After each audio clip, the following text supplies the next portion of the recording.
Hey, what's up guys? This is Anthony from AnthonysCustoms, and for this review, we are looking at the Marvel Legends Vintage Black Widow figure, which is probably one of the more unique figures of the bunch in that we don't have this exact same figure already, so that's kind of a good thing. And it comes in the cool packaging if you want to keep it in the package, so that's cool.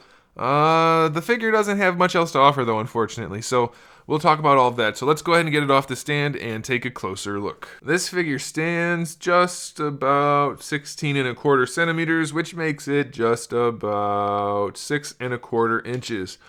Is this the best body choice for Black Widow? I don't think so. It's not terrible, but I think we would have been better with one that had a little bit more shape to it. This makes her look like she's a young person rather than an adult.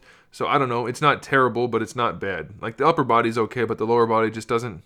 It's not. I don't know. It's okay. It's not an objective complaint. That's kind of subjective. But if you look at this, she's got some hips going on, and in this, no hips at all. So there is that. And then the other thing I have to point out. Look at that shading.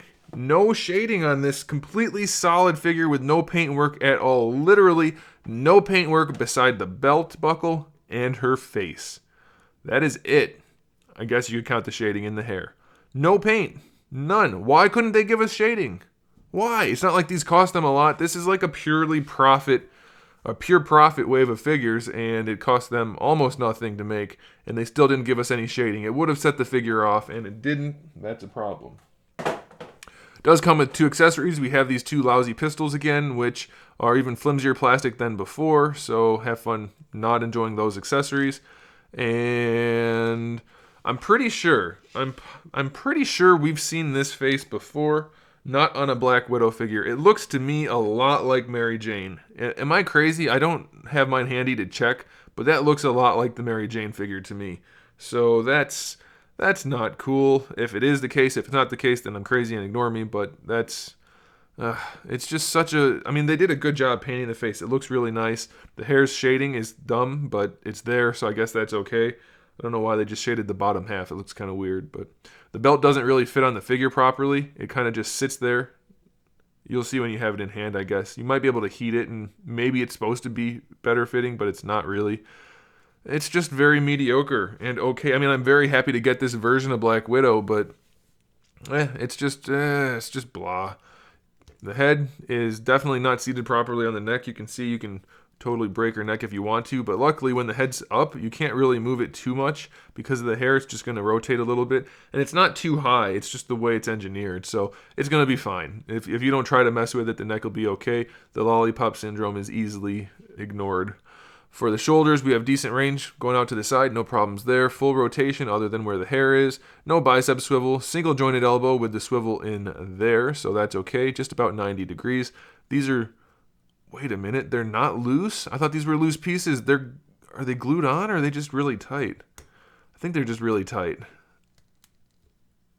Yeah, I guess they're just really, really tight. So the wrists can swivel and hinge. She has two trigger finger hands, so that's a good thing. Her diaphragm joint does work pretty well. It's really no problem there. That's good. The hips are only okay. They're not great. They don't have great range, and they only look okay from the front and before you pose them. Once you pose them, they're not. The peg is too narrow. The peg should be out just a little bit farther, and she'd have better range, and it would look better. Going forward, though, we almost get them all the way out, so that's okay. We have our thigh swivel. Double jointed knee, no problems there. For the ankle, we can bring the foot pretty far forward, so that's good. We can bring it all the way back, and we can rotate it. So it's a very mediocre figure. It doesn't really have problems so much as it just could be so much better and should be better for the price points and for the fact that there's no new parts again. As far as I can tell, these are all old parts. So why are we still not getting any paint detail and lousy accessories? It's just blah. Oh, and also, hopefully you guys can see this. I don't know if you can. Yeah, I think you can. If it'll focus on her boobages. The molded plastic on mine has just like a giant smear going across her chest and down across her left boobage. And it just looks terrible. It looks like somebody took, because the plastic's it's got a little bit of a satiny finish, almost borderline gloss. Not really gloss, except for the forearms. But it's got like a giant smear of flat going across the chest, which looks not good. So yeah, it's a very just blah figure. Really not a must buy unless you really want this version of Widow. Yeah, I don't know. It feels very much like a cash grab to me, despite the fact that I really wanted this version of Widow. I'm just not impressed. So there it is, guys. Thanks for watching. Make sure you subscribe to the channel. I have new videos up every single day. We talk about action figures, movies, TV shows, video games, and all kinds of other fun stuff. So make sure you come back for that. Give the video a thumbs up if you liked it. And in the meantime, keep collecting.